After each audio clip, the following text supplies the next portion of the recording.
No, Jeremy made me. What a way to start it. Jeremy made me do this. Welcome. Hey, good evening, everybody. My name is Autumn Echo, which at least everyone on this side of the room already knew, so pleasure to see you, friends. I'm going to go ahead and just loudly recommend that anyone in the bar area join us in the dining room for this incredible comedy event that is about to happen literally right now. It's starting. This is the beginning of it. Woo! Yes. Yeah, and you know, while you're clapping, go ahead and just give it up for our incredible karate sleepover poets that are here. Poets! I knew someday that would happen. It's a crossover. Comics, comedians that are here this evening. They're not going to do any poetry for you, I promise. Fuck. All right, so I'm just going to go ahead and get things started with our first comedian of the evening. So please put your hands together for Jeremy.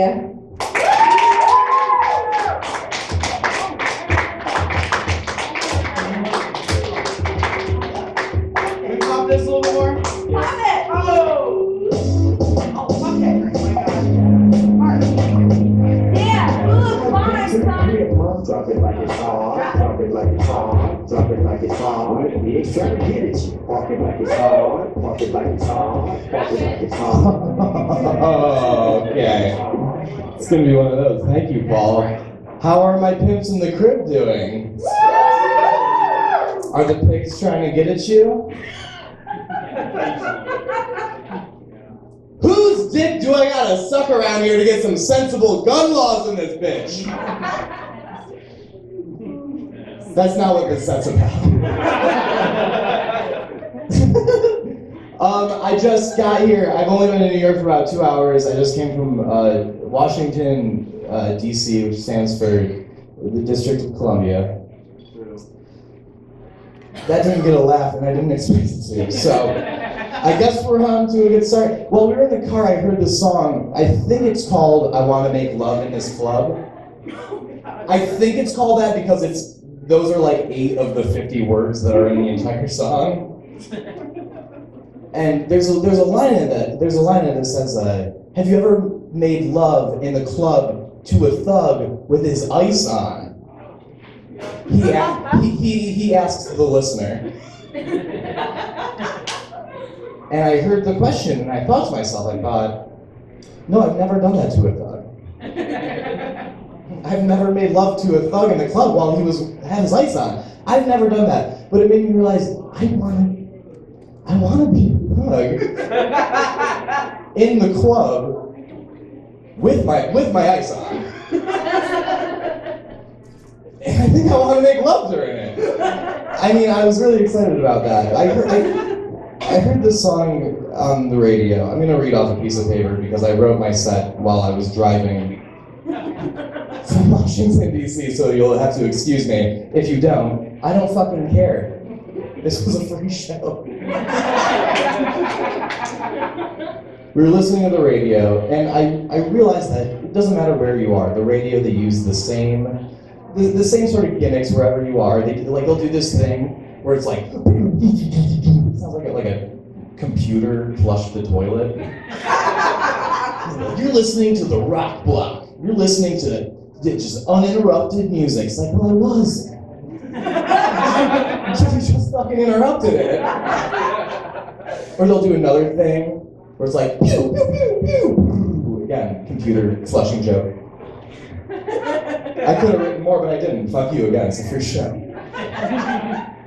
And then they go, you're listening to the no repeat workday. We're not going to play any of the songs twice throughout the entire day from 9 to 5, no repeats. It's like, do you know how many fucking songs there are? That's not that difficult. And only 9 to 5? Is it like at 5 o'clock they're like, fuck?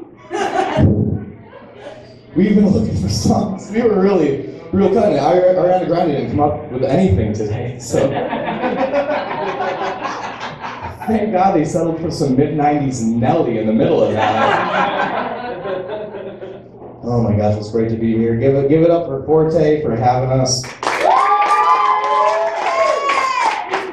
Very, very appreciate it. Give it up for all the comics and your guys' selves for coming out and supporting local comedy and local businesses. Speaking of music, I've noticed this thing that's been happening when I'm walking down the street, and I don't have any problem with someone listening to music while you walk down the street. I'm not you, I don't care, live your life. Pause for laughter. My big issue is when you take a Bluetooth speaker, charge it, and then put it in your backpack. And what I'm trying to explain to you is how premeditated this entire thing is. Charge it, connect your phone to it, and then walk around, and it's always the same song. It's like some dubstep song, and the guy is always like, he just has a haircut like Paul, and it's awful. And he's like, and he's just like, fuck you, dude, you're playing dubstep music. It's not okay for you to just kind of act like that and be like, oh, this is just my life. You know how I'm walking like a human? As opposed to whatever else. You know I'm just walking along and I give you a nice wave? In my fucking brain, blah, blah, blah, blah, blah. This is my gabapentin. If you clap for that joke, I know you so well.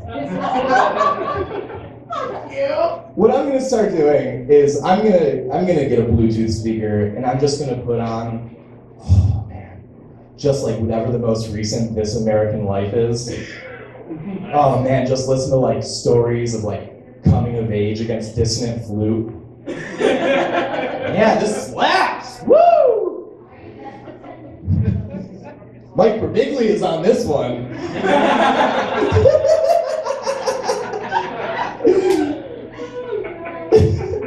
I saw a guy walking down this street right where I am. This might not have a punchline, but I'm going to talk about it anyways.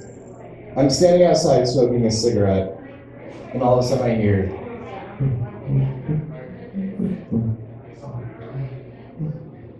what the fuck is that? I'm like, it's happening. I'm losing. Awesome. Finally. And all of a sudden he goes, what the fuck is that? It's really happening. God? And God said, no, that's not me.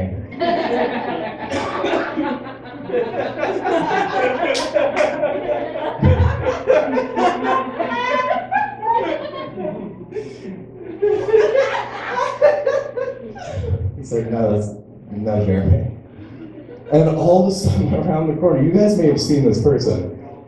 A man walked around the street with a backpack that wasn't a backpack, but it looked like a backpack, but it wasn't a backpack, but it looks like one. It was yellow, and it was just a speaker!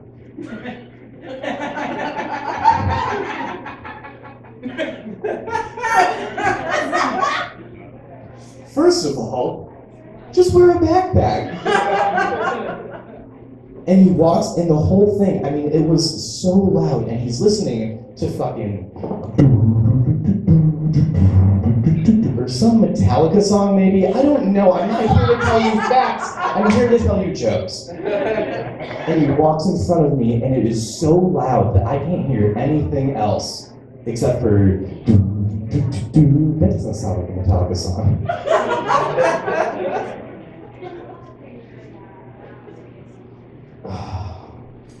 And it's the same type of person.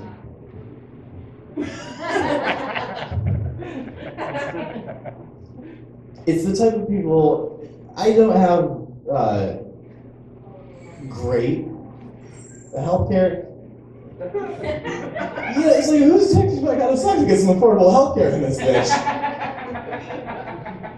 Thank you, Mike. Someone got it. We all know who doesn't have good healthcare in this audience. It's the same person. And I see these people in my therapist's office because none of us have good healthcare. The only difference is that I wear suits. You guys remember the second live action Scooby-Doo movie? Where like the bad guy who's just Scrappy Doo inside him the whole time? Right, that's me. That's me. Just with the worst language skills. I could never start a cult like that. It's actually really impressive what he's doing.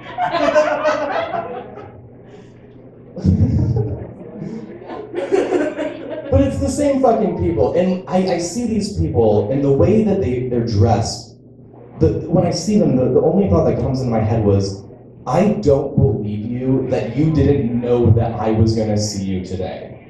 I'm like, I don't believe you that you just woke up, put on a dirty white t-shirt and a leather vest, and just ripped jeans, and you were like, I bet you I'm not gonna see Jeremy Little today. He's not gonna see this and go, ugh. Where do I live? Or like, oh god, the guy who wears, it's always like bootcut jeans and those tan Timberland boots and a Fox racing hoodie. You all have someone in your head right now. Oh my gosh, like, don't you have a gas station you should be leaving your truck running outside of right now? While you like weirdly hit on the high school girl who's working inside?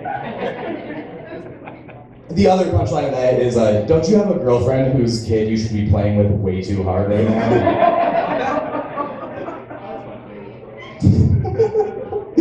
Fuck everyone. So I am in therapy, which is why I'm at a therapist's office. I don't just go to a therapist's office. I don't just do them like, well, if I were to go, I don't have good insurance, so I would go to this one, so let me just write. I go to Walmart for that.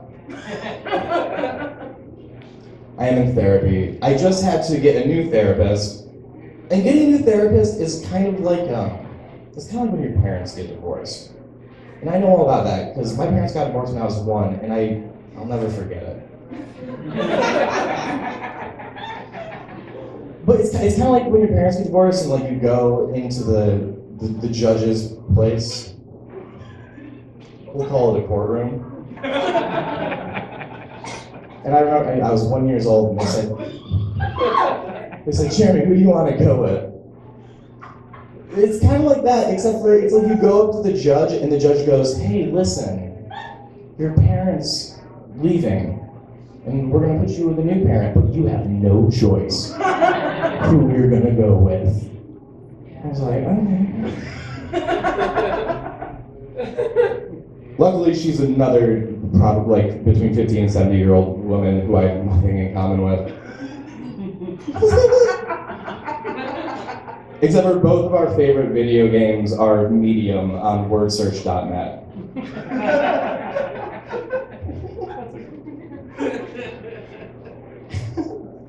But we were talking, and she goes, so according to your file, you have very obstructive emotional things. She probably said something different. But I was like, really? You're going to talk shit right now? I thought this was supposed to be therapy. And then she asked me, she said, have you ever had any homicidal ideations? Have you ever wanted to kill someone? I was like, who else have you been a therapist for? The worst murderer? Have you ever thought about killing someone? Yes. Gotcha! Who the fuck are these people? Oh god, I guess that's it for that.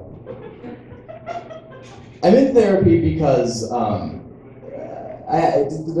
have some family who's really fucked up, but I like him enough, I guess. My grandpa, he's a really interesting guy. He went back, I really respect him actually, he went back to school when he was 65 to get his degree. When he was young, he fought in Vietnam, and he came back, and when he was 60, he went back to Vietnam to finish the job.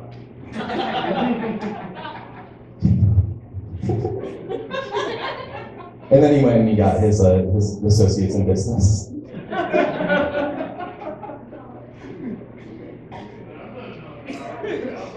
All right, I've only got one more thing I want to talk about tonight. Is that okay with you guys? I don't care. It's a free fucking show.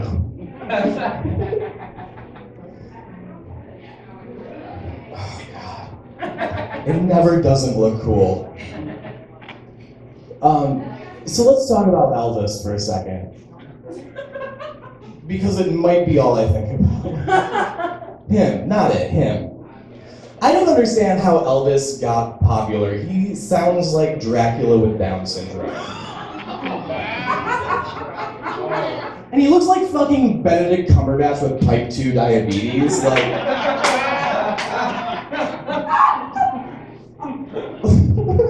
Like the stakes were the bar was so fucking low when Elvis got popular. They were just like, whatever, this guy is bloated and full of peanut butter, bananas, and heroin. That he will live longer than the fucking cockroaches.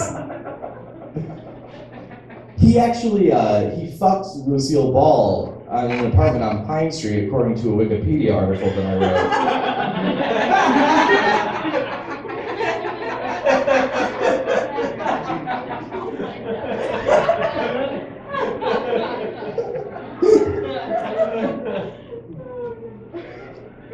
Have you guys been on Wikipedia? It's pretty cool. There's a lot of crazy facts on there. But here's what I don't understand. In like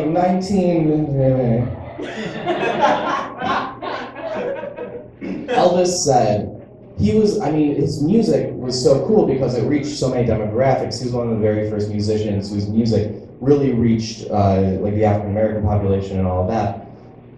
And then after all that happened, he said, this is a direct quote from Elvis.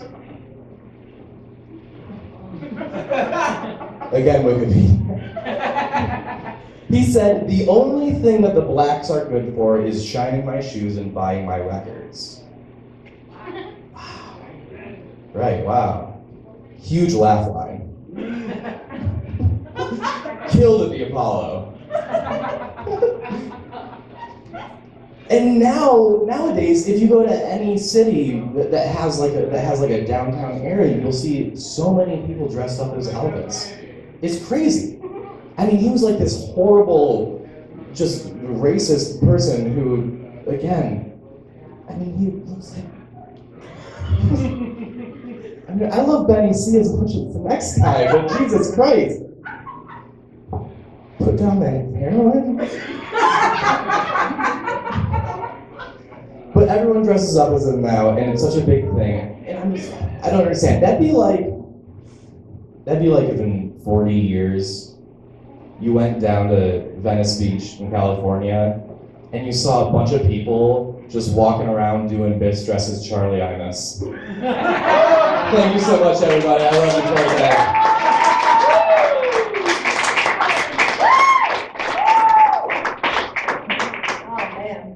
One more time for Jeremy. That was pretty good. You know what, it was okay. It was fine. It was alright. Be nice. No, who am I to judge? I thought that we came here for poetry, so it wasn't what I expected. No, I am very excited to bring your next comic up to the stage, but I wanted to talk to you about it for a second. He's sitting right here, and I was watching him watch Jeremy, and it was beautiful. Look at my daughter go.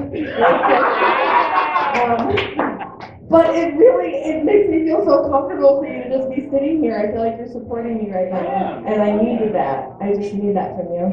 But yeah, I'm going to give the microphone to you. About this microphone, I honestly didn't think that there could be anything in this room whiter than the comedians that we have. So I'm going to pass this very white microphone to our very white next comedian. Please give it up for Paul. wanted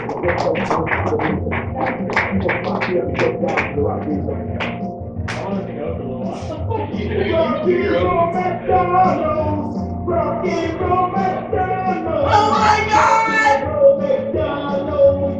You guys know this song. Yeah, all right, Paul.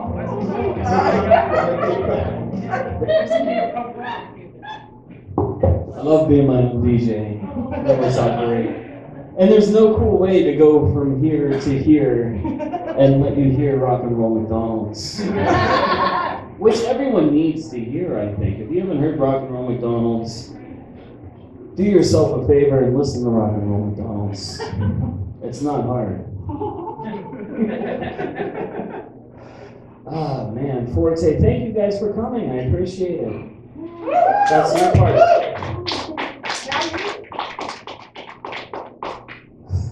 I can tell by the way you're all dressed, none of you work at Walmart.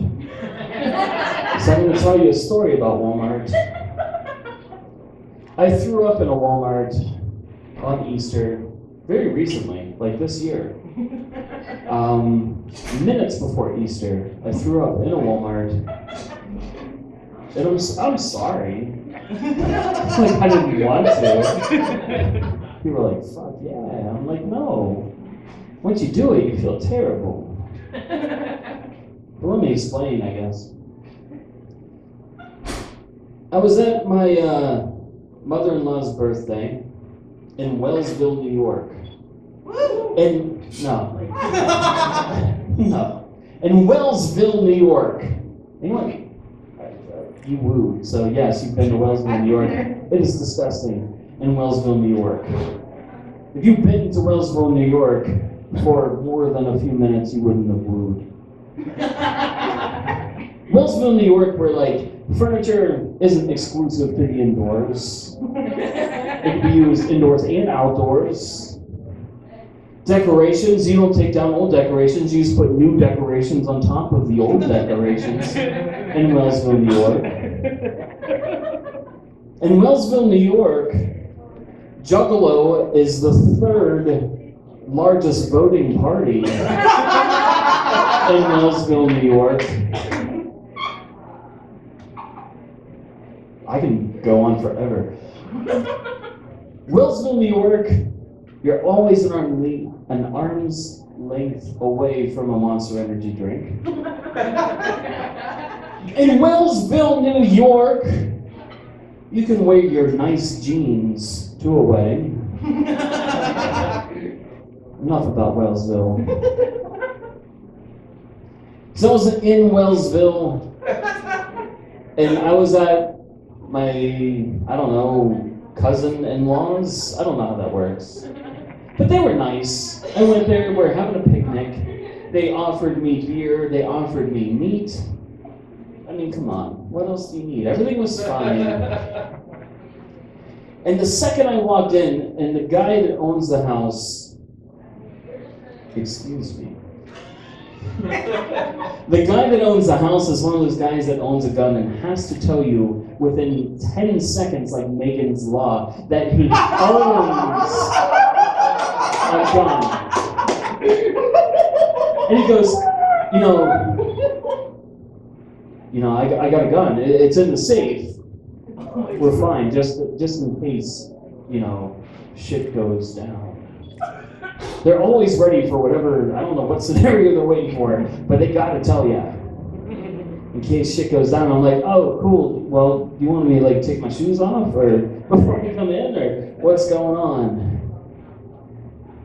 So we sit down, we have a good time, and this guy just recently got married above a bar.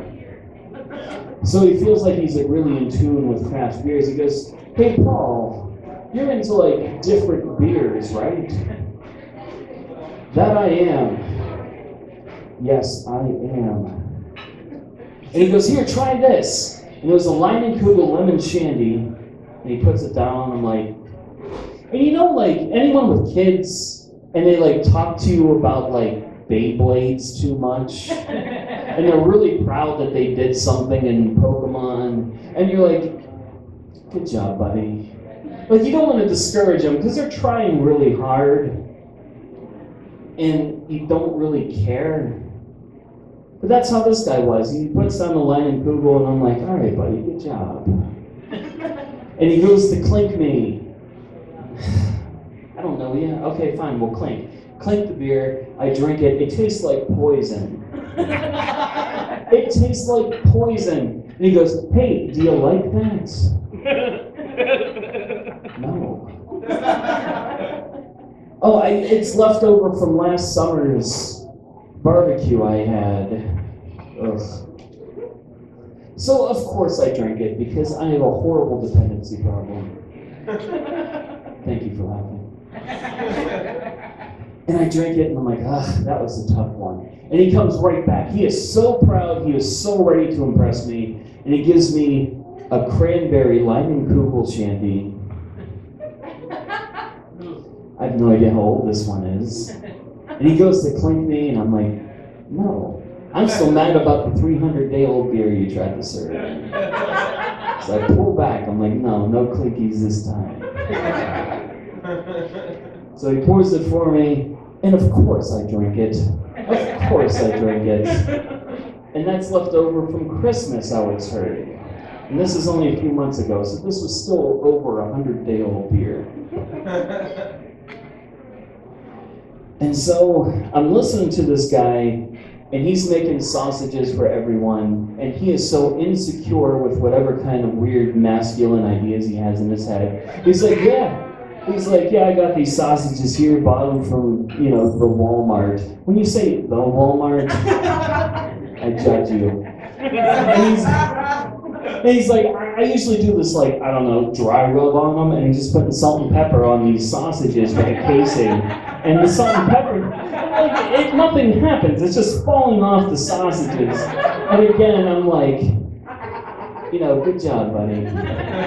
Good job. And he's trying so hard, I guess. And it's kind of sweet, I guess. I don't know. But he's dry rubbing the sausages with salt and pepper, puts them on the grill. I sit back down. I'm trying to choke down this last beer.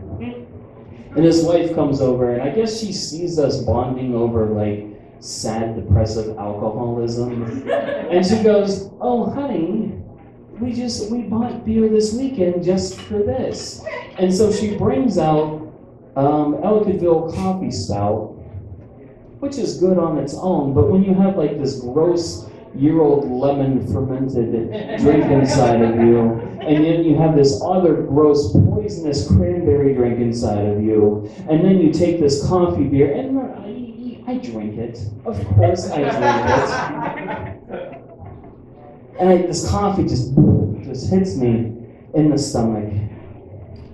And I'm not feeling too good. I can still see you.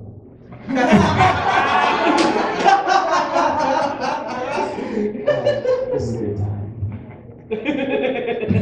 So I got all this shit just swirl around inside me. And then it comes out with the sausages. And I get this white patty on a bun. I don't know if it's a reward or a punishment, because they're like, here you go. And it's this white, I don't know what it is.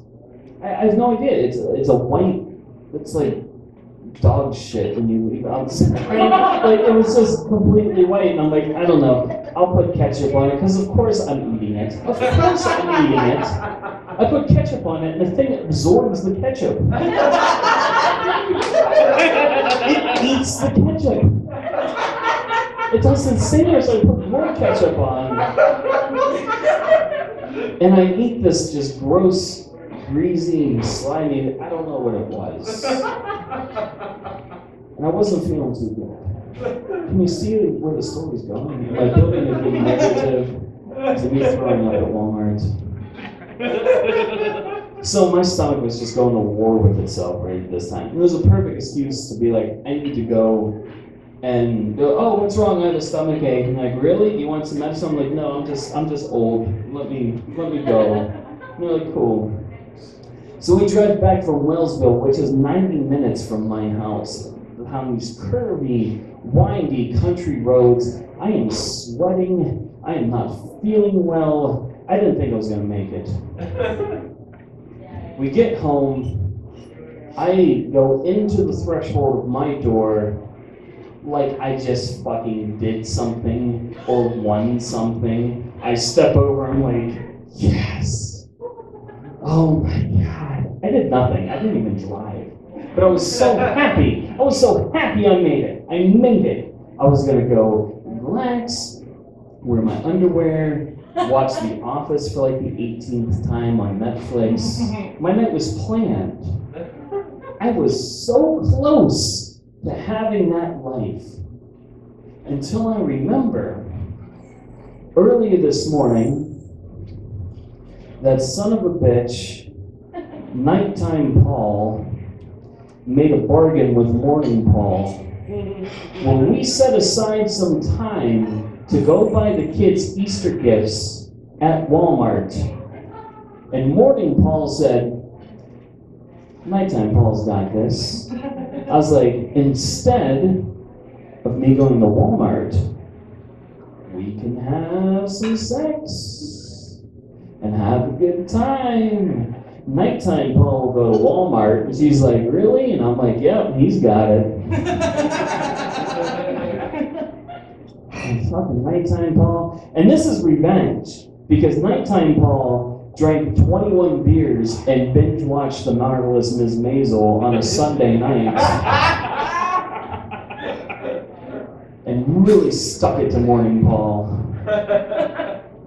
So I got home and I'm ready. I'm kicking off my shoes, I'm taking off my pants, and she goes, hold on, are you still gonna go to Walmart? Oh, fuck. All right, yeah, okay. This should be easy. It's 11:30 before Easter. There shouldn't be anyone there. All the Easter stuff should be like 75% off. I should just grab whatever. She gave me a list. Everything should be discounted. I should throw it in my basket. Everything should be fine. This will be easy. I'll be back in 20 minutes. I'll be watching The Office in no time. Fuck, I was wrong. I was really wrong.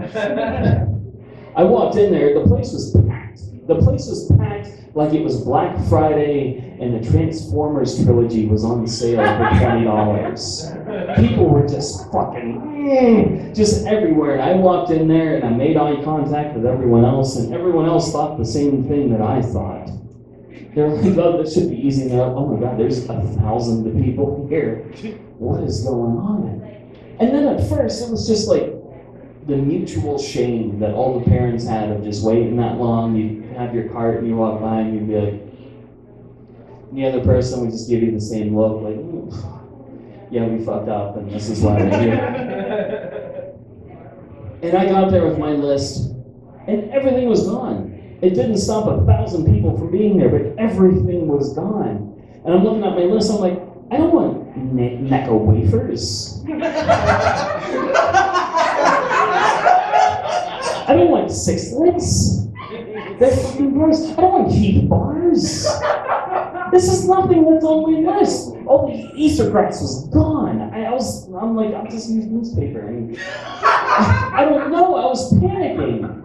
And I didn't feel good. And I get there and I'm trying to pull other things, and there's like these little tiny buckets, and I had to literally just get out of some old lady's hand. I'm like, fuck off. We both made mistakes today.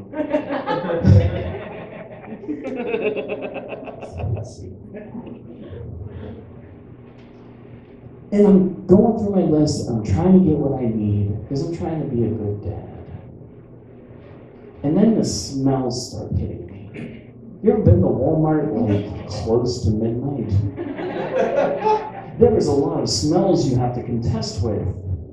There's BO. There is patchouli. There is Axe body spray. And then there is so much weed. And the smells start getting to me. And my stomach's not feeling good, guys. And I'm trying to make it quick, and I'm trying to go through. And usually, you know what, live your life. Be stoned at midnight on a Walmart. That's not my problem. But they started getting in my way. Have you ever seen someone like completely stoned at Walmart? I'll give you an impression here. Hey, you see this?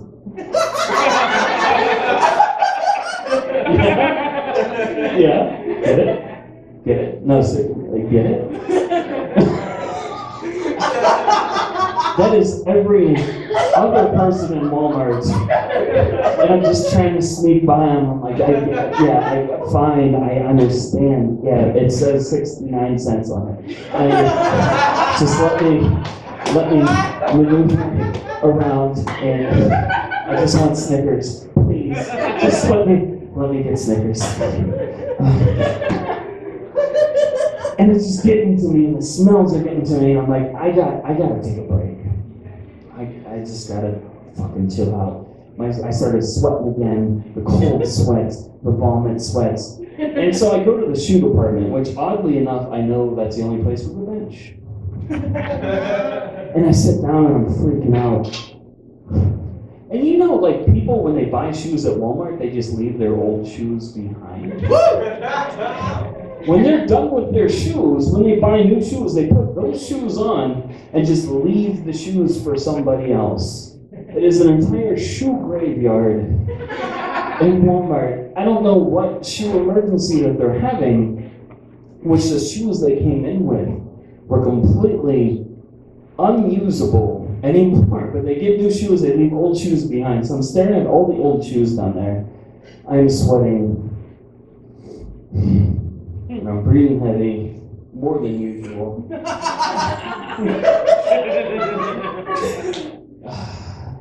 I'm like, all right, okay.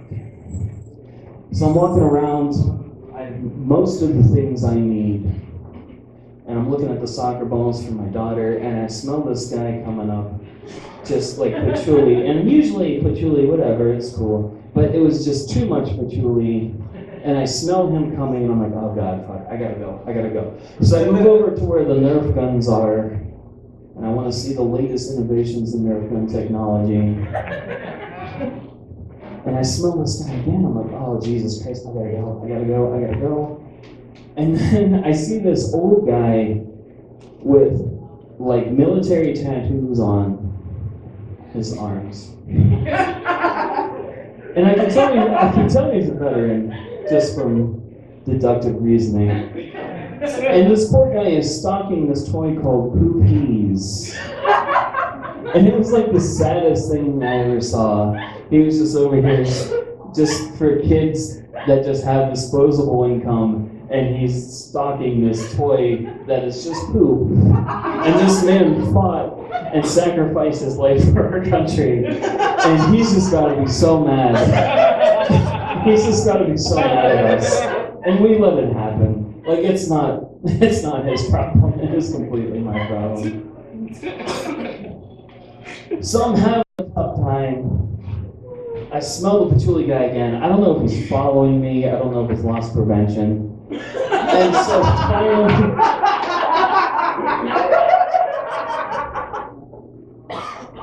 my stomach just, that last little, I'm like, oh man, it's gonna happen. And I'm in the back. You guys all know exactly where I'm at. The back bathroom where the toys are. And I go back there, and they have this yellow gate up that says, for your safety, we have closed this bathroom. And the second, the comedian in me is like, for your safety? And I'm like, oh fuck, I'm gonna throw up. I spin around, it's a return section. And so I don't know what to do. I take one of those white return bins. I dump out probably a dozen I Hate Monday t-shirts. I kick open the bin and I just throw up. Just the lemon, the cranberry, the coffee, the sausage, the entire inside of my body goes into this return bin. And it's like the kind of throw up that makes your knees like kind of weak. You just feel like you did exercise. And then once I was done, I felt great. But then I realized I had a whole new set of problems. And I looked down at this bin full of vomit, and I'm like, what's the right thing to do? I didn't know. I'm not going to carry a bin full of vomit across Walmart like a fucking sociopath. Yeah, I did this. This is me. I'm sorry. I'm sorry. And as I was thinking, I hear that back stock room. I hear somebody coming. So I fucking panic. I take that bin full of vomit and I kick it to the side and I run. And I make it back to the Nerf gun section, and as I'm running, I hear the door open, and curiosity kind of got to the best of me. Like, I knew I gave someone kind of the worst night of their lives at Walmart. Their lives are pretty shitty to begin with. I just gave someone a gigantic problem that they have to deal with. And then curiosity just kind of washed over me as how this guy's gonna deal with it. So I pretend I'm shopping. I'm like, and I'm listening to see what I hear. And this guy comes out, and I shit you not, he goes, "Thanks a lot, Carl." What?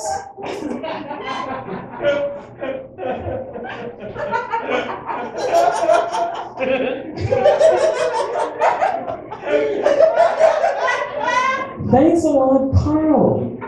This guy came out, saw vomit, and due to fucking blame Carl. Who was Carl? Is this guy just throwing up every single night and just leaving it there? Because that was my last option was there. That was Carl's first option.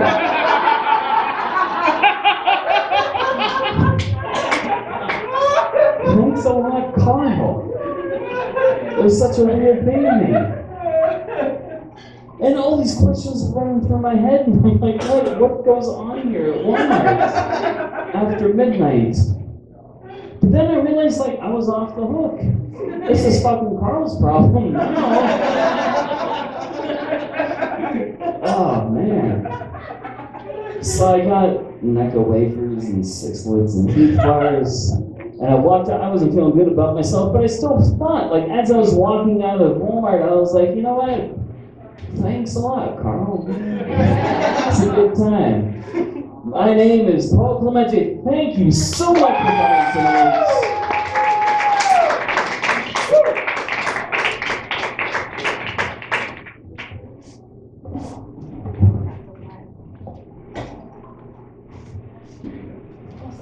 Hey, give it up one more time for Paul. Damn, this microphone is heavier than I expected. I thought it was made of plastic, but No, it's like legitimate. Anyways, I have a question for you about your shirt. Anybody who's ever seen Paul before, I'm sure you've seen him wearing a shirt, hopefully always. I often feel like I am not cool enough to understand what's going on with your shirts. Like, that's always the way that I feel. But this one's interesting. It says Dylan Club, right? Yeah. And then it has umbrellas on it with some little bullets there. See, that's my first choice in a zombie apocalypse or when the government takes over. I'm gonna grab some M4 assault umbrellas and take all this shit out. It's interesting. I just wanted to imagine what a villain would look like with an umbrella trying to fuck shit up. Penguin. I don't know anything about that. Oh! See, I'm not cool enough for your shirt. I'm gonna bring our next comic up to the stage. Okay, there you are. Okay. I didn't recognize you because you had a real shirt on. Oh my god. It's a button up. You look so nice. Please give it up for Dan.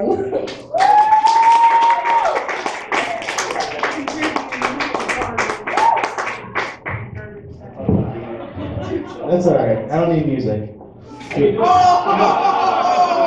fucking acapella. Alright. Sure, we'll play it. It's kind of cool.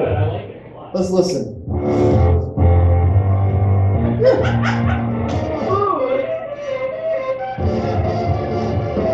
No, turn it up. Wait, has anyone seen Teeth, the movie?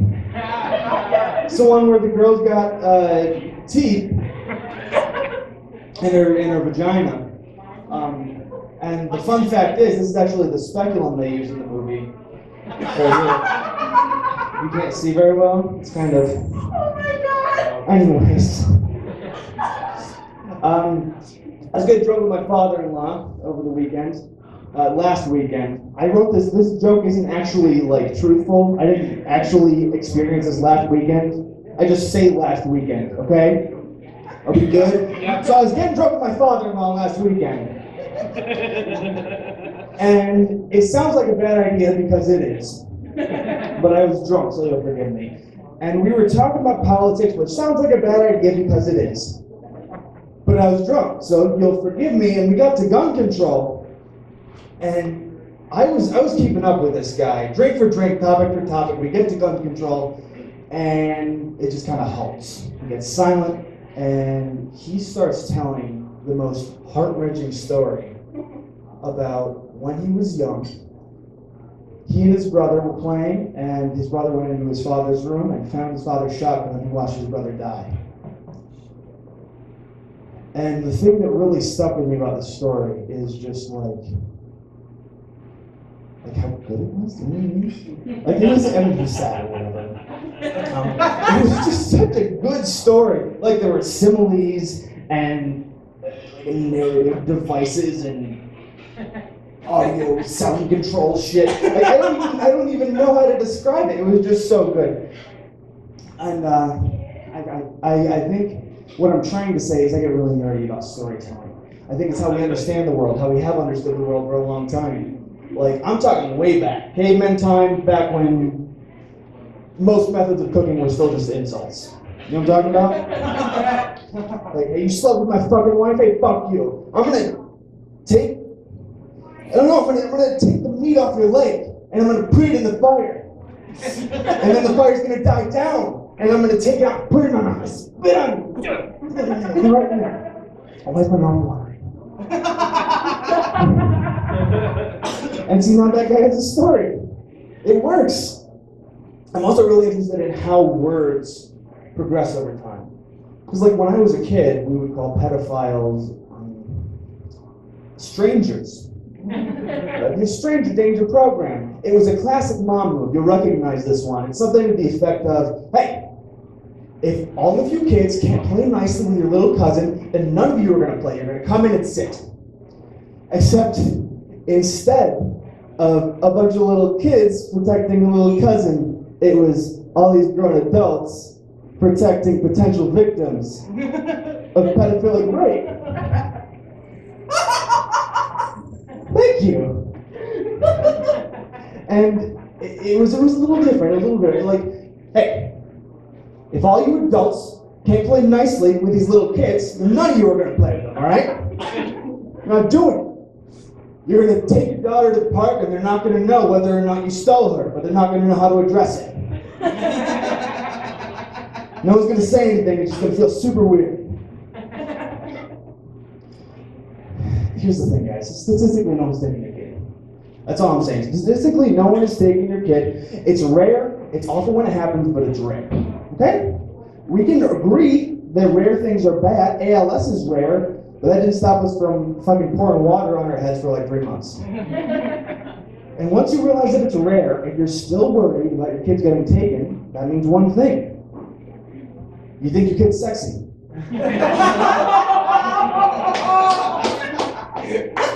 If you close your eyes at night out of anxiety and you think, okay, so oh, obviously, my kid, obviously. Like, oh man, if you lined up all the kids in the world from least fuckable to most fuckable, they'd be way up here. There's a reason she's a line leader. So I don't know, it's just statistically no one's taking your kids. You barely want your kids. Why would anyone else want them?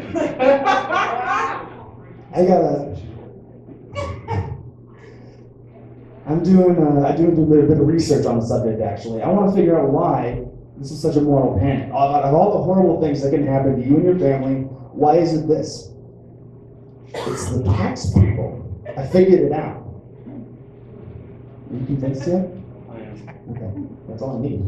Okay, I'll explain a little bit more. So in the 1980s, the IRS started requiring Social Security numbers for kids. If you wanted an income tax credit for your kids, you needed to include their Social Security number. So the tax man would come knocking on the door, Be like, well, Mr. Harrington, we have records stating that last year you filed as having 13 children, and this year you filed as only having 5. You provided merely 5 social security numbers for your 13 children. Do you have anything to say for yourself? And Mr. Harrington's like, oh no!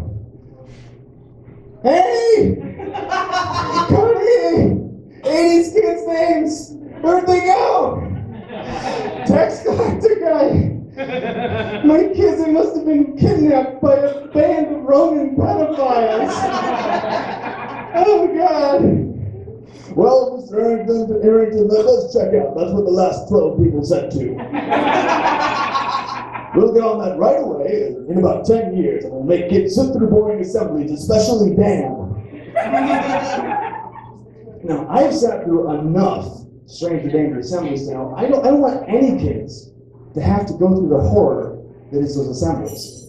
It's so boring. Oh my God. Now, I was going to take it away from Mike, but I decided against it.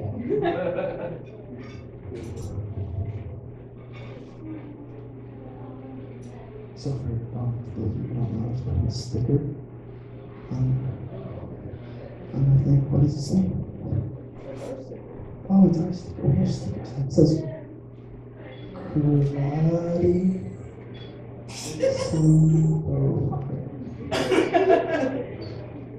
Okay. So just in case anyone's like they can't see. So I was talking to my wife. I said, hey, do you know anything about like a dead uncle who died when your father was young? Do you know anything about that? She goes, oh God, no, it's a story he made up. He makes up stories when he's drunk. I'm so sorry. Don't get me wrong, you guys, I know that. Who amongst us hasn't had a few too many and made up a dead sibling? It is what it is. But here's the thing, this story was so good. You can't make this shit up on the spot. You couldn't do it. He had a B story. You understand? He had meanwhile, back at the ranch, his dad was at work and he didn't know because they didn't have the internet. And he was working and there's tension and release. Do you understand how hard it is to improvise a supporting character? You can't do it. And she goes, no, seriously, he's really just that good. Actually, this one time, he told this story, and then she proceeds to tell me a story that I've heard so many times. I've heard this story more times than I've seen Lord of the Rings, and you've seen me, I've seen Lord of the Rings a lot. I don't want you guys to get the wrong picture. You know, you're with someone a while, and you've heard a story, and you're out with friends, and they haven't heard the story. That's not what I'm talking about. I'm talking you and me right now, you have my full attention, and I have your full attention, and you feel us connecting? I do. It's like this. If I told you a story 12 times over, like this, through our connection, yeah, that's what it's like. I was a little upset. So I was trying to give her a little hint, be like, oh, I think I remember that. Is that the... Oh yeah, I think I've heard this. I think I've heard this story. I think I've heard. And she's like, "Is there a fucking problem?" No, she's like, "Just heard it before." He's like, "Yeah, I know. I've told it before." Is there a problem? I said, "No, I just didn't want to waste your time." She's like, "If you have a feeling that you are wasting my time, then you can leave." And I didn't feel like I could leave. I gotta tell you, I didn't feel like I could. So I sat through it like a fucking jaded hip-hop super fan. And he grabbed his gun. The squirrel. I knew my lines.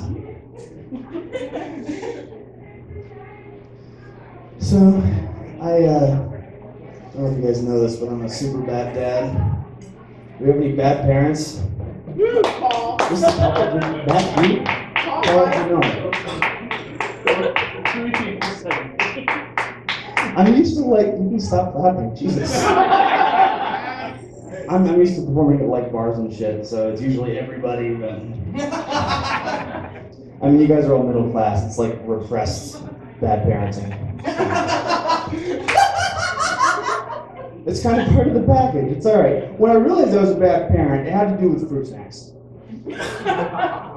you know, it may not sound like a big deal to you guys. It's like, it's just fruit snacks. What's the big problem? This is the big problem. This is how my daughter eats fruit snacks. It's so great. It's so pure. It represents everything that's good.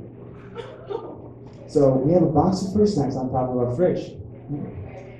She'll come up to me and go, "Hey, Daddy, could I have a bag of fruit snacks, please?" I'm like, "Sure." I'll get it down, and open it up, and get it back, and open it up, and hand it to her, and she sees it like a pot of gold.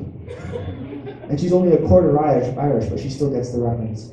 She pulls it down, and she takes all of it out. It's Paw Patrol gummies. Paw Patrol is her favorite. She loves Paw Patrol more than she loves me, I'm pretty sure. She takes it, and she starts unpacking them onto her table. Ooh, Marshall, ooh, James, ooh. She knows all of their names. She's still so surprised every time. And she just takes them all out, ooh, ooh. And then she's got them all spread out, and she plays with them, like, and she's having fun. And then she goes, "I'm bored now, I'm gonna eat you." And she does. It's like every step of the way, there's so much joy for like 12 cents. It's so great. Now, for contrast, this is how I eat her gummies. So, take it down off the fridge and open it up. And just like a Jello shot.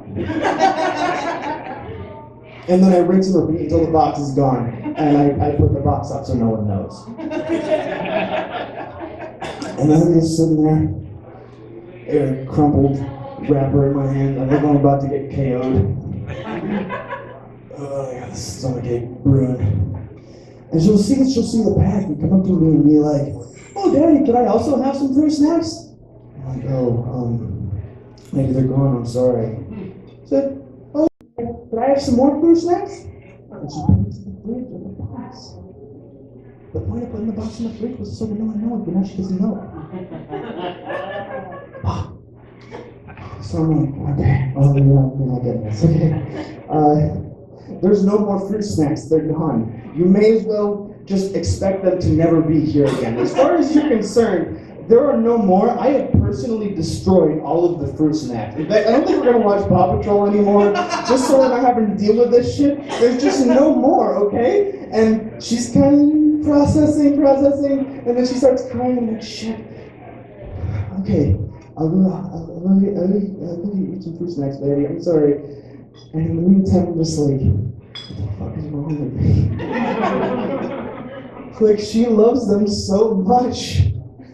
The amount of joy that she gets out of a single pack is more than I will experience in the rest of my life. Okay? And instead of that happening, I choose the $12 stomachache every time. It's like 3 seasons in here.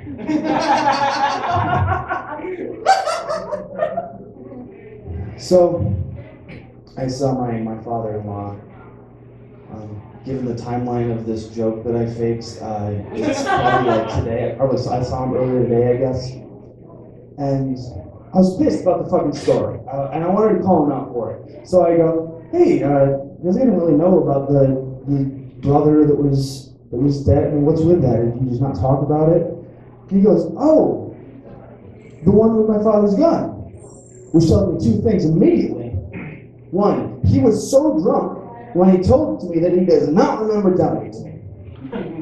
And 2, I was not the first person to hear that story. He's been workshopping that thing for years. Okay, I've gotten like the final draft. It's about to go into post-production. And I realized the 3rd thing. The reason my wife won't stop fucking telling me these stories is because she grew up with a master storyteller who does not remember half of his life. But I appreciate it. You know, it was a really good story. I've been kind of hard thinking about it, honestly. Holy shit. Sorry, just a second. Okay, storytelling. Okay, yeah, so storytelling is, I think it's important. And I think the thing that's been bothering me most recently is the whole Harvey Weinstein thing, right? Because I'm a fan. I'm actually a fan too.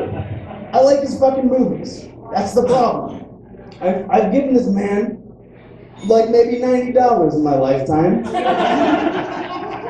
And look what he did with it. That's the amount of women that he fucking raped. What is my problem? It's just, I feel so much guilt.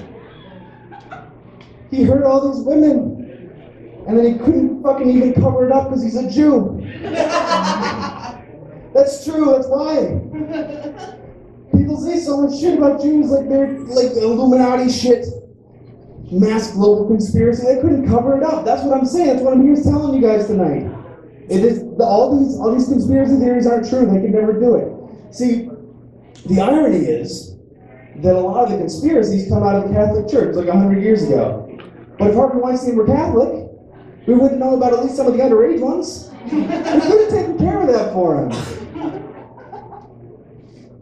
But see, the real thing is he could have been a Scientologist, right? Scientologists are basically everything the Jews are accused of being. It's like, we want to be a world-dominating organization. What's the model for evil? ISIS did the same thing. Like, what are the Westerners afraid of? Beards and caves? Cool, done. Scientology's like, what are the Westerners afraid of? Jews? Okay, done. We're fine. Scientology doesn't fuck around. I'm actually kind of scared. I hope no one's in the audience, but I don't think any of you are rich enough. I don't know. You wouldn't fill out the survey on the way in, so whatever. Scientology strong-armed the IRS. Do you understand this? The official wing of the United States government, the agency that's responsible for taking down Al Capone, the agency that's responsible for the disappearance of thousands of children in the 80s.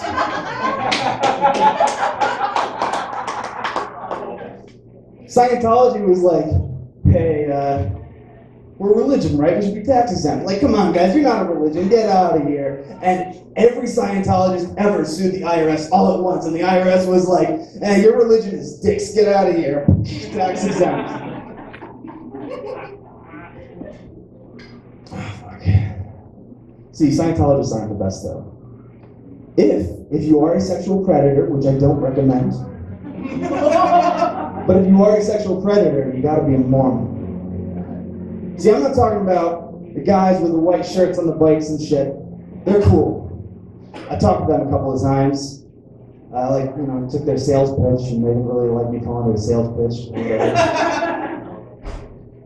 They're fine. I'm talking about the people they don't want you to know about. Their cousins that no one talks about anymore, right? People in the Little House on the Prairie dresses. Because if Harvey Weinstein was a Mormon prophet, there would be no #MeToo. There would be no social movement. There wouldn't be shit. There would be a TLC reality show. And it would be called, What Did You All Expect?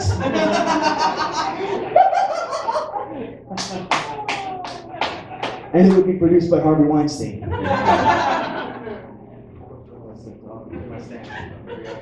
I've been Dan Davis. Everybody give it up one more time for Dan Davis. I'm sorry, Adam, I'm stealing away from you. Like 3 minutes ago, it was midnight, and I don't know if you guys know this, but Paul Clemente at midnight just turned 27. So can we all sing happy birthday to Paul? I'll start. Happy birthday to you. Happy birthday to you. Happy birthday, dear Paul. Happy birthday to you. Thank you. Yeah, don't touch my mic, okay? In between the real comedians, this is my time, okay? I don't have anything funny to say to you right now. I just wanted to remind you that we are at Forte right now. That's what, okay, so I MC sometimes. I lied to you. I have something, at least one thing funny to say. I MC events a lot on my own, and then sometimes we're trying to sleep over and random things, right? And if you just say things like that, people get excited and they start clapping. And it's like, it was my favorite thing to learn was how we're at Forte. Yeah. So it's a magic trick. It's my favorite. We're at Forte. It's late night bites right now, so I'm going to recommend that you visit my good friend Peggy at the bar. Find out what the delicious things that they have on the menu, but I'll tell you about at least 2 of them right now. For one, there's a duck wing and waffle. Yeah, there's more than one. It's not just one wing, there's multiple. And you get one wing. And then I also have poutine. I don't know if you know about poutine, but it's fucking French fries. And there's cheese involved too, curds of cheese, which sounds gross, but actually it's just like a really nice chunk of cheese. It's like already bite size. So if you have like a handful of them, you can pretend like you didn't eat a whole block of cheese. Which is what I've done a couple of times. But anyway, we're going to bring our next comedian up to the stage. So please give it up for Mike.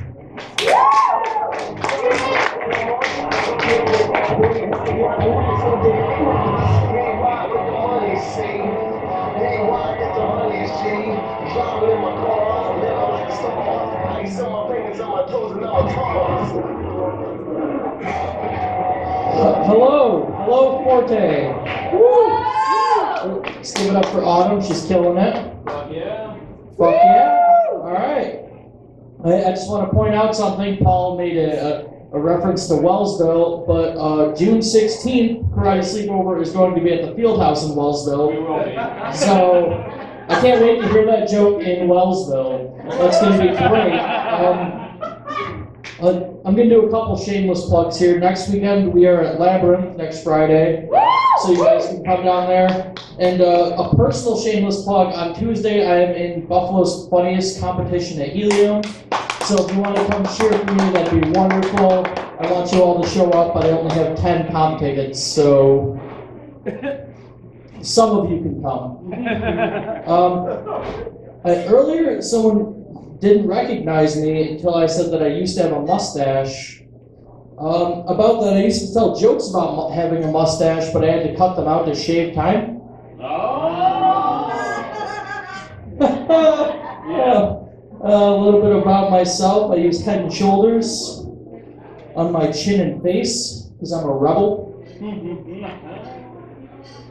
I live against the grain. A little bit about Head and Shoulders, actually. A lot of people don't know this. It looks a lot like a Summer's Eve feminine wash bottle. I found that out the hard way because I used it as shampoo and woke up with a man bun. That was a douche joke. Okay, I'm going to keep rolling then. And a lot of you are probably asking yourselves, like, well, how come this guy has Summer's Eve feminine wash in his shower? It's because I have a girlfriend, believe it or not. And it's good that I have a girlfriend because for the longest time I found it hard to keep a girlfriend. You know, if it wasn't one thing, it was another. It wasn't the right time in our lives, or we weren't connecting, or she slipped the handcuffs and broke out of my basement. I just don't get it. I did have a girlfriend for a while though, and it was a really good relationship. We always got along. We never fought until I found out that she's inflatable and plastic. She's not really considered a girlfriend. But that didn't stop her from cheating on me.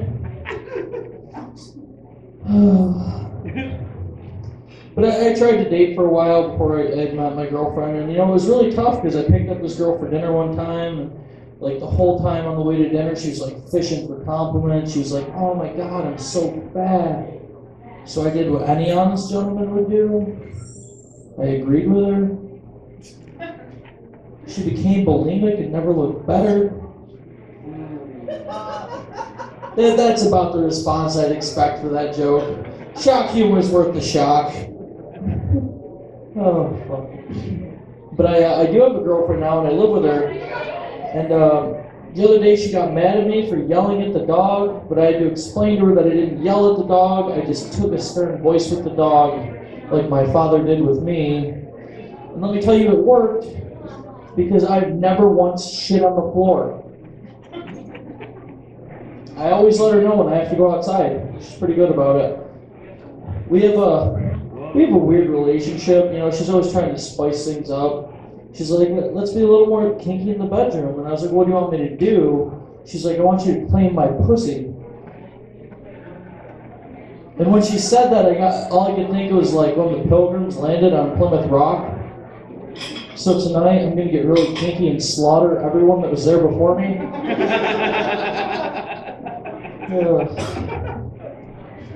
We're pretty spicy, you know. The other day, she was in the shower. She was doing a little landscaping, some yard trimming. You know what I mean? She's like, "Well, what do you want me to shave down there?" I was like, "A swastika." So I'm gonna murder that pussy. Oh shit, he did. Yeah, he did. He did.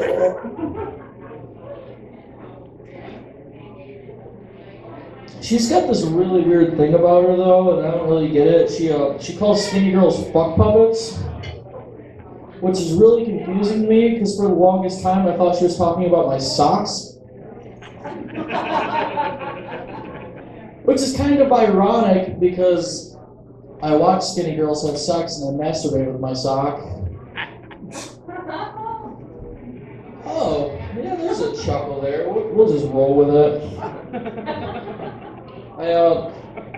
I like to drink Red Bull. I drink a lot of Red Bull. In fact, I drank so much Red Bull that I came in her mouth and she grew wings and flew away. You guys weren't expecting it to get this gruesome, right? This is pretty X-rated for 4K. It's not the first time I heard that. You know, you guys think I'm kind of disgusting, but I like to feel like laughter is the best medicine. I mean, I don't really think that's true because the girl that gave me chlamydia still has it. She was laughing pretty hard. But it's funny talking about STDs. I was actually recently at the clinic getting tested, and when I was there, my phone started running its antivirus. It turns out I'm clean, but my phone has hepatitis. It's probably from all the unprotected phone sex. I'm just really happy I don't have hearing aids.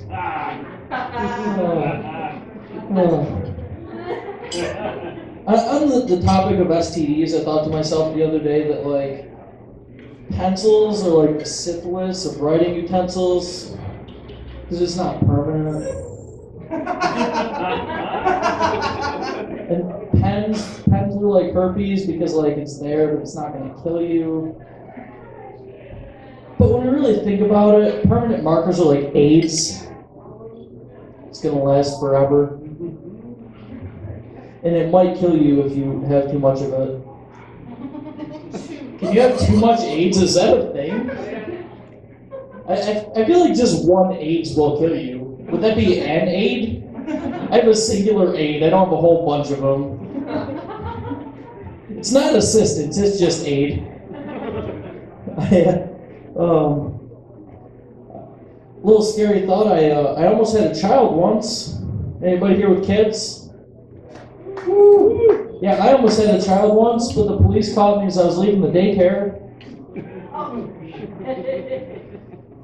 But yeah, that's back to Dan's jokes. Do I have any smokers in the crowd? Smokers? Woo. What up? I actually quit smoking recently. I figured out the easiest way to quit smoking is I could only have a cigarette after I had sex. So I was smoke-free for 1.5 years. And, you know, smoking's a disgusting habit, and I've had a lot of disgusting things happen in my life lately. Just the other day, I sat down on a warm toilet seat. That's pretty disgusting, but, you know, it's kind of like having sex with your sister, because once you get used to it, it feels pretty nice. I'm swinging for the fences, ladies and gentlemen. Going hard. Then I'm going home. I had a weird moment at work the other day. I was talking to these guys I work with, and they're all talking about their weird, unique sex stories. And the one guy's like, I was in an orgy with 4 women. Another guy was like, I had sex with a midget. And me, not to be one-up by that, I was like, yeah. Well, one time I masturbated to a weird-shaped apple. Yeah, I would. I know this is gonna sound weird, but I found my virginity recently. Well, hold on. No, you can't really find something that you never lost. I heard someone say the other day that they're a virgin by choice, and I could just tell by looking at them that it wasn't their choice. Moving right along, I found out recently that I don't have nut cancer. No, not cancer. And I know this is a comedy show, so I'm supposed to try and make you laugh, and there's really nothing funny about nut cancer. Except saying nut cancer, that's pretty funny. But the thing about it is, I had to get an ultrasound, so they were taking pictures of it. So like, the night before I was like manscaping, I was like, I'm gonna be a nut model. I'm gonna be in all the testicular magazines. But it was a weird moment because like at first I was prideful, and then when I was done, she tossed me a towel and said, "Clean yourself up." And the people that laugh are the ones who've had ultrasounds on their testicles. I know you guys are trying to eat, so I'm just gonna keep going with it. I hope you feel comfortable. Are drinkers in the crowd? Drinkers? Woo! Yeah, I quit drinking recently. Like a half hour ago, I had to sober up. And I had a problem with drinking for a while because I was at a party and I was pretty drunk, and I realized that I have to go home, so I got in my car and I started driving, and then I realized that was a bad idea. So I decided to let Jesus take the wheel. Turns out he was more drunk than I was. That fucker drove me right into a ditch. But I guess that's what I get for trusting the guy that turns water into wine. I don't know. Someone told me the other day that cleanliness is next to godliness. But I'm an atheist, so that's why my life's a fucking mess. And I'm going to leave you on that. Thank you very much. Woo!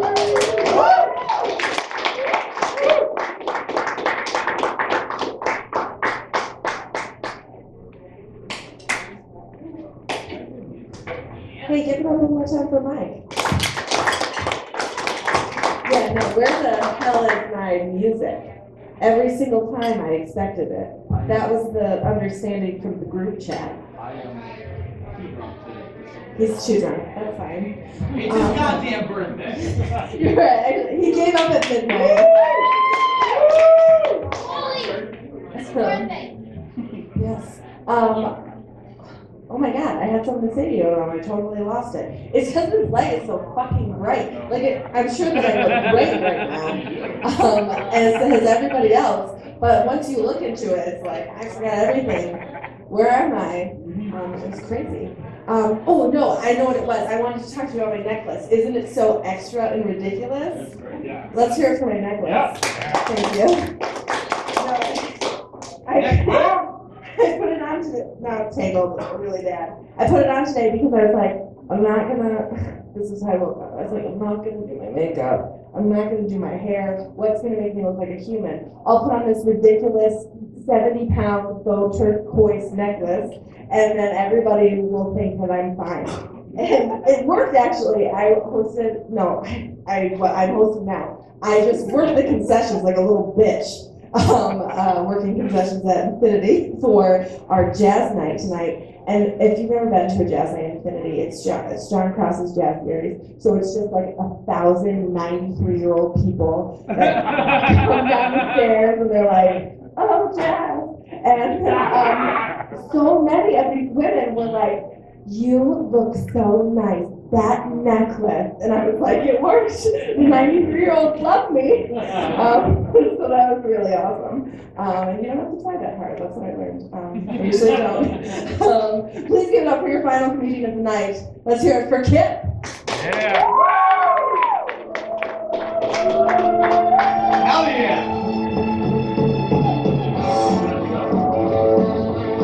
I forgot what I ordered. I'm so happy with it. I'm so happy. It's good. No, I literally have no idea what I wrote. Hocus Pocus of some sort. Some songs. Ladies and gentlemen, boys and girls, in-betweens and beyonds, welcome to my set. Hi. Hello. I'd like to start this off with a little bit of what I like to call observational humor. First of all, Forte. Give it up for Forte. It's wonderful to be a Forte. A lot of people do not know this, but Forte is French for fort. And if you look around the environment, you will see that this would make an excellent fort in the 1812 war, as we all remember. And if you need a reference, it's right up here on this historical plaque, right above this fire alarm. The colors match for no reason in particular. Paul, speaking of observational humor, happy birthday. Thank you so much.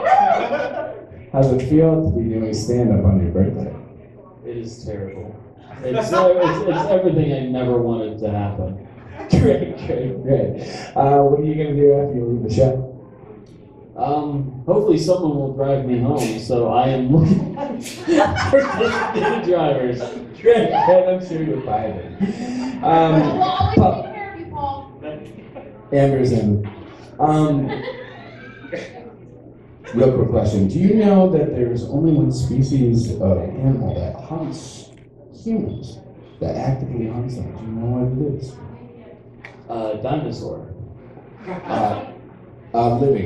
Living species of animal. Dinosaur? Not movies. Movies are real. No, I'm sorry. It is the polar bear. Watch your back.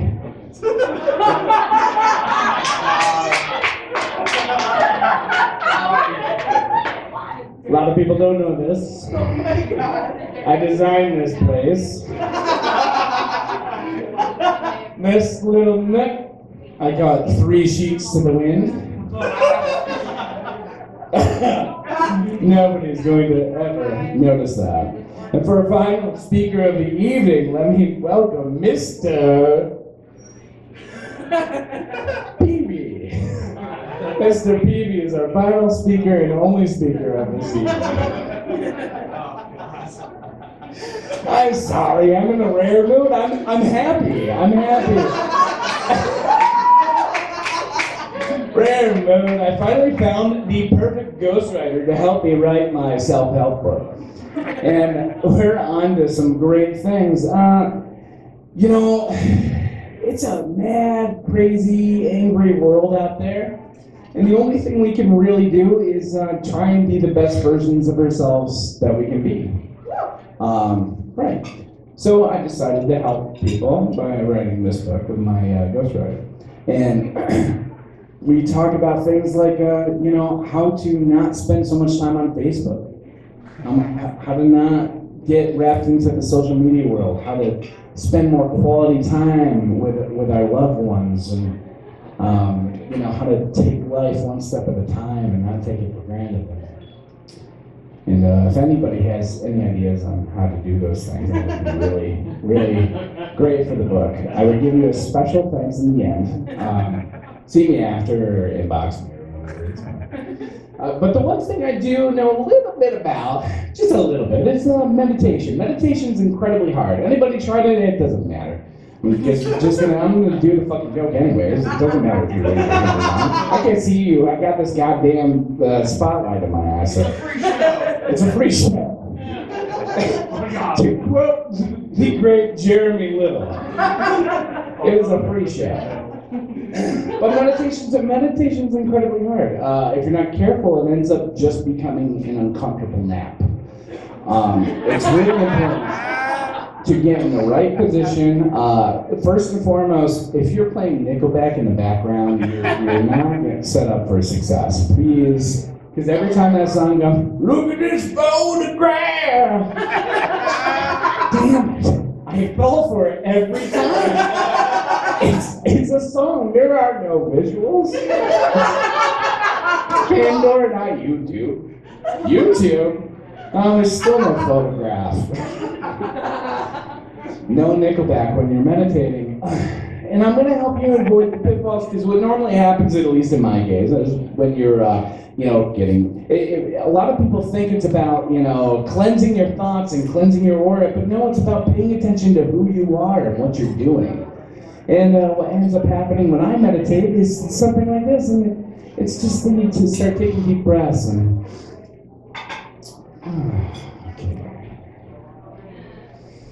Hey, cat!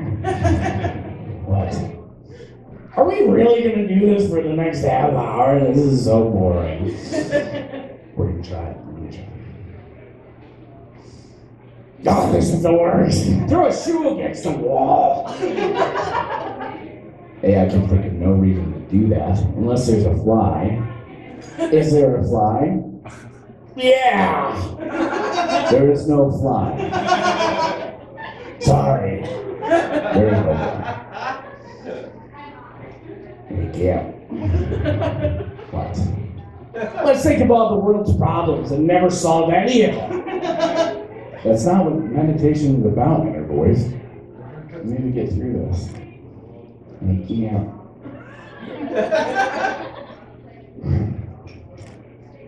I said, yeah. What? Boobs.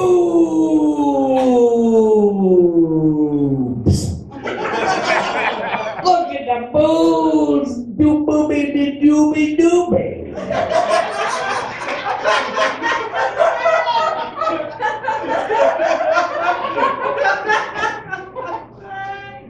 Those are phantom boobs. They're not real, they're in my head. Hey, yeah. What? Oh, here's the bottom half. Now you got a matching set. You got the whole thing. Like the side of Guess Who you don't see. I'm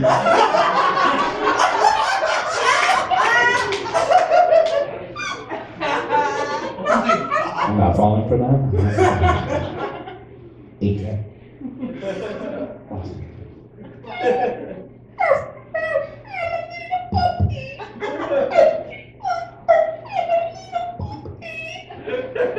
Fine, you're a little puppy, but you're not a real puppy, so I'm not getting sucked in. Thank you. What?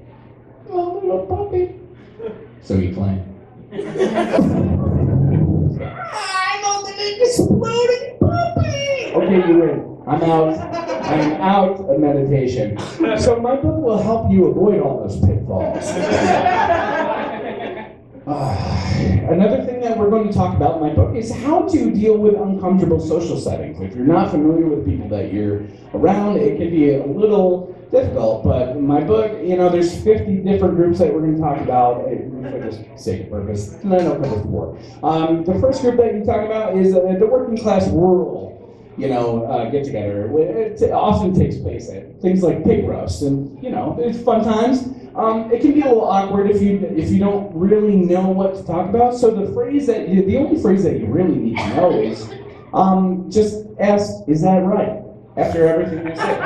So when you arrive, somebody will ask, yeah, come in from town? Is that right? Yeah.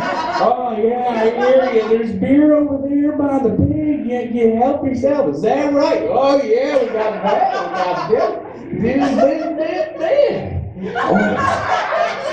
By the way, did you hear that Obama was a lizard man? Is that right? Yeah, that's what I heard. Did you know the world was flat? Is that right? Yeah, well, I don't know if it's right, but that's what I heard. Very easy. Just ask, is that right? And the one thing you don't want to talk about, and under any circumstances, is money, because nobody has any. Which is completely different than this next group, which is the upper class, the wine mixers. And in fact, all you have to do is talk about money in this group. In fact, all your only phrase that you have to know is, well, money's involved, so that's all you have to know. So if you're the wine mixer, per se, and somebody comes up to you and says, Kip, how's the business doing? Well, money's involved, so tell me about it. Did you see what the Dow Jones did last night? Well, money's involved, so my mutual fund is on the fritz, but I got a backup. How the kids doing, by the way? Oh, money's involved. So, tell me about it. They're expensive, little guys, but it all adds up, by the guy. Hey, come down by the yacht club. I'll get you hooked up. Well, money's involved. So, don't worry about it. Well, you know, nobody said that to me about the yacht club. That's a work of fiction right there. That's what I imagined in my head. Somebody's gonna help me out. Please let me into your yacht club. First of all, I want to learn about yachts. Second of all, I want to be in the club. So while money's involved is your second task. The third one, and this is a tricky group, and bear with me, please. It's very difficult to get through this. The third group that I talk about in my book is neo-Nazis. If you're dealing with... Race war! Where's Jeremy Little when you Who the fuck? Neo-Nazis are, they can be a tricky group. If you can't escape and you're stuck there for whatever reason, you found yourself there in the first place, I mean, try and get out of there. But if you can't, I found, this is tricky, and bear with me, all you really have to do is compliment Trump. Just say he's doing something good. It doesn't even matter because they're not really going to check the facts. Just say he's doing something great. Now I know when I say that you're immediately thinking, oh, I'm a Trump supporter, I'm a Trump supporter, I'm not a neo-Nazi, I'm not a racist. That's absolutely right. There are plenty of good, hardworking, decent Americans who support Trump. That is absolutely fine. Not every Trump supporter is a neo-Nazi. But every neo-Nazi happens to be a Trump supporter, so you're perfectly okay with just complimenting him anyways. But the worst group to fit in with, guys, is theater people. Let me just tell you a secret about theater people, okay? And this is tricky. It's tricky if you open your mouth. The key to dealing with a theater group is don't say anything at all. They will entertain themselves for hours, possibly days. In fact, if you don't know every lyric in Hamilton, you should probably keep your mouth shut. You probably shouldn't say anything. There's a really great group. It's a species of human that's fantastic, and they're really good at this. So if you ever see one in a black shirt, just kind of hanging out by a wall, taking everything in but never participating, these are what we call stage crew. So if you're in a theater group, find the stage person and just mimic exactly what they're doing. You'll be fine for the rest of the night. The last thing that, there's many things I want to talk about myself, and this is what we're talking about, after all. But it's an inspirational story, and I'd like to tell the inspirational story. This is a completely true story. 2 weeks ago, and this is amazing that this happened to me only 2 weeks ago, when I was up in space. I was working on not on the space station, but by the space station. I exited the space station latch, and I space swam out to the space satellite. Now, you may be asking, why is it a space swim and not a spacewalk? Because look at the action and look at where we train. We train in a pool. It doesn't look anything like walking. It's a space swim. So I space swim out to the space satellite, and I'm doing some space work on my space winch. And I'm space looking down on the space planet. And I think to myself, I'm looking at this beautiful little orb that I'm space swimming around. And I just look down and I don't see boundaries, I don't see cars, I don't see buildings, I don't see people. I just see this little, it's almost like a spaceship, flying through nothing. And it just made me think, it just occurred to me, an epiphany of sorts. The very purpose, the whole soul, the essence for why we call them pancakes is that they're cakes that you make in a pan. I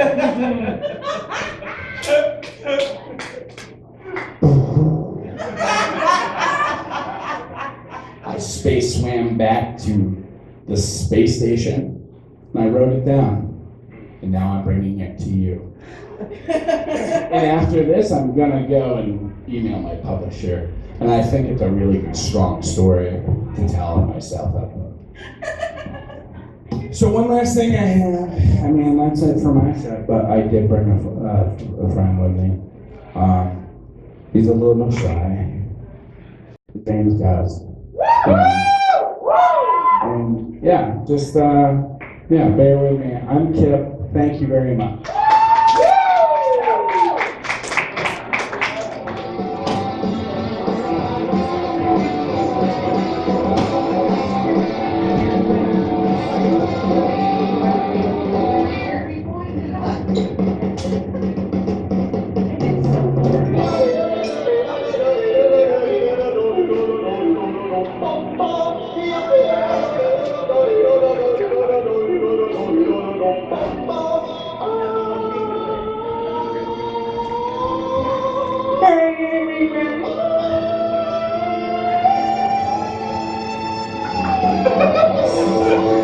I can't sing it, and I mean, if I did, I would probably sing just like that. My name's Gus, 3 and against my mind now. I sweat profusely. I used to work for a mutual investment firm. Made a couple of bad investments. Enron was an absolutely awful choice. I wish I had known at the time. That could have been information that was useful to my prosperity. But in the 2008 crash, I got let go from the mutual investment firm. And I have been unemployed since. I am looking for financial institutions who might consider my application. And number 3 set is I'm allergic to all deodorants. Okay? Now for some crowd work, the thing I'm famous for. Are there any Europeans in the audience? If you're European in the audience, there's bathrooms back there. Okay? And I like to go around the tables and you make fun of people in a nice way. You, sir, you lovely camera, it's very impressive. There are probably megapixels involved. Good for you. You there? All right, that's enough for crowd work.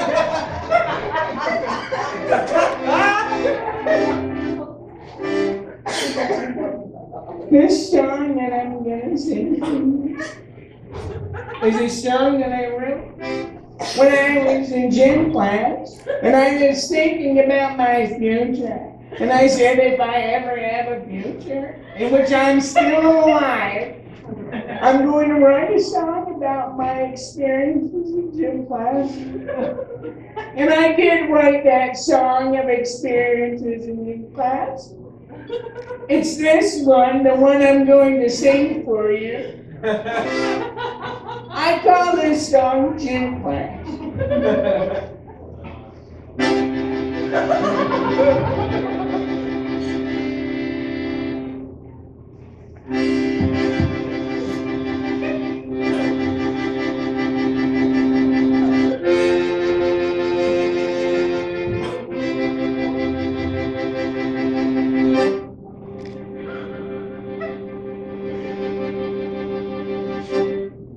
Coaches, I can got me in the shorts again.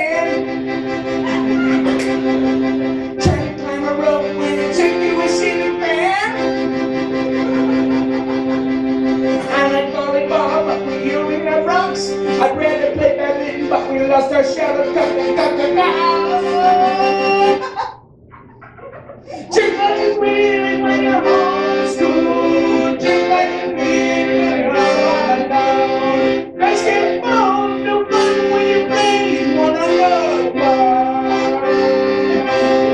Just like it's weird.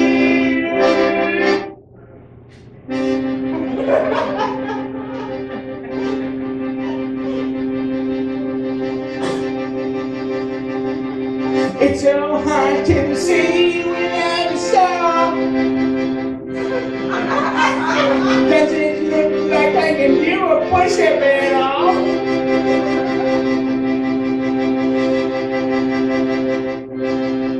I didn't get to climb on monkey bars. When you're back out in the parking lot, you only get to jump on cars. Check out the man when you're old school. Check out the man when you're all alone. Basketball, no fun when you play what I know. Check out the man. Check out the man.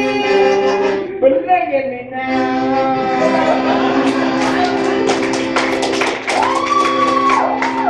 Thank you. Thank you, group of strangers, for finding out my One last thing I'd like to leave you with. Thank you for coming to Quebec. If someone could give me a ride home, I would greatly appreciate it. I did get a walk home here from an Uber that left me in the wrong address because I didn't look out the correct address for this place. But if somebody would be so nice to tap me on the shoulder and just say, hey, I've got your back, do you need a ride home? I might be slightly startled. I may even run away from you, but please be patient. I'll learn that you're just a friend. Come at me with your palms up. And I'll ride home, and I promise I won't make a mess with the back seat of your car. Thank you.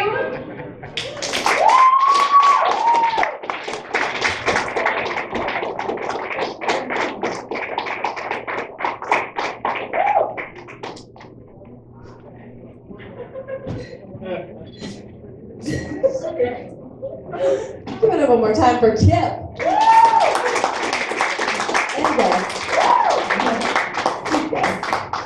All right, so do you have anything else? No, I just want to all stand up and can I take your microphone? Because you asked so nicely, yes. Here you I'm go. very kind and I'm very thoughtful. Great lover. I use recyclable bags. I just want to say one more time, happy birthday to Paul. And thank you so much to everyone who came out tonight to support Karate Sleepover and Forte, and everyone, give yourselves a round of applause. We really appreciate it. This is really fucking awesome. We don't get to do this as often as we'd like to, and so sometimes people let us do that, which just happens. And I don't know why, but thank you guys so much, very much. Everyone, have a good night and drive home. I do have an additional thing because he didn't do it. If you would like to know more about events that Karate Sleepover is doing, you can check out their Facebook page, right? Karate Sleepover. You're welcome for that. Yeah, and just pay attention to all the things that are happening in downtown Jamestown. In case you were wondering, there is a shit ton of stuff happening, including comedy and poetry, and live music, and all kinds of things. I can't even tell you all the things because there's too many. So just keep your eyes peeled and be a tour. I like to say be a tourist for a day in your own city. Jamestown is a beautiful place, and we have a lot of incredible local businesses and things happening, and you should come out and support it as often as you can. So that's all that I have to say. Whatever. Thank you so much. You're a wonderful crowd. Have a great night.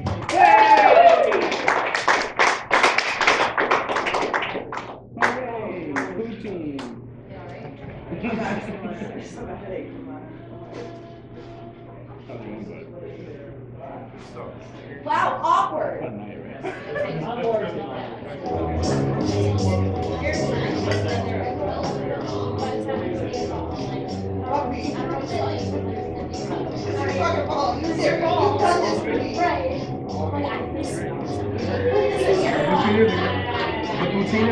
Oh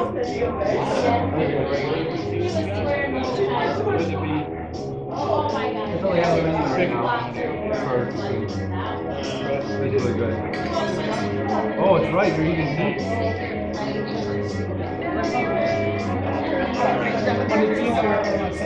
One more bite, yeah, one more bite.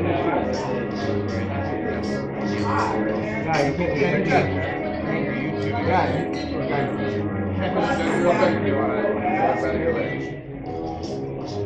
When you're doing your space